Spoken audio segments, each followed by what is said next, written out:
कोई व्यक्ति अपनी वसीयत लिखता है कि मेरे मरने के बाद मेरी अमुक संपत्ति दान में दे दी जाए, तो उसको दान का पुण्य लगेगा या नहीं? और महाराज जी, यदि कोई व्यक्ति वसीयत लिखता है तो उसे कम से कम कितने प्रतिशत संपत्ति दान में लिखना चाहिए? किसी को देना है तो वो हमारे लिए पूरी दे दे दान में, कि आधी छोड़ जाए आधी दान लिख जाए, ऐसा न करना? वो तो आपकी प्रवृत्ति के ऊपर है, आप किसको कितना चाहते हैं। पहली बात तो आप धर्म को, परिवार को, रिश्तेदारों को किसको कितना चाहते हैं। वसीयत उसको दी जाती है जिसको चाहते हैं, एक। दूसरी वसीयत होती है कानून के अनुसार।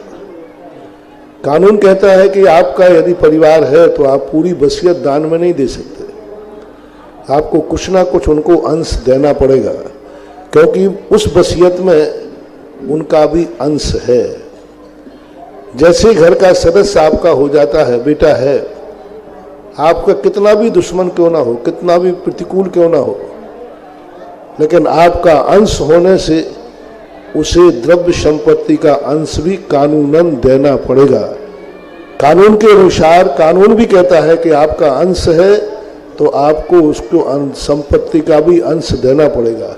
जरूरी नहीं कि हम पूरा दें। इसलिए अपने आप को, शास्त्रीय भाषा तो ये है कि अपनी संपत्ति के 4 भाग करना चाहिए। एक भाग जो है स्वयं के खाते रखना चाहिए, दूसरा भाग अपने परिवार के खाते रखना चाहिए, तीसरा भाग समदत्ती।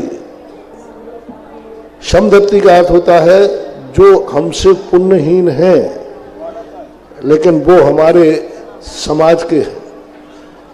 पुण्यहीन है लेकिन वो मानव है, पुण्यहीन है लेकिन वो संगी पंचेंद्री है, पशु है।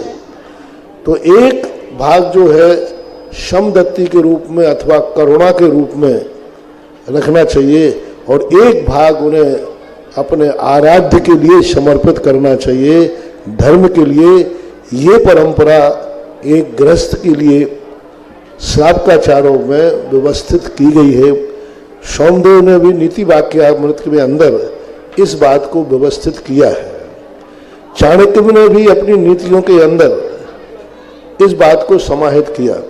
एक बहुत बड़े नीतिकार हुए हैं शुक्र नीतिकार, उनकी नीतियां भी आती हैं। 3 नीतियां प्रसिद्ध हैं, एक शुक्राचार्य की और एक चाणक्य की और एक जैन दर्शन के सोमदत्त की। ये तीनों की नीतियों में इस प्रकार के अपने जिंदगी की वसीयत के बंटवारे के संबंध में चर्चाएं की हैं, ऐसा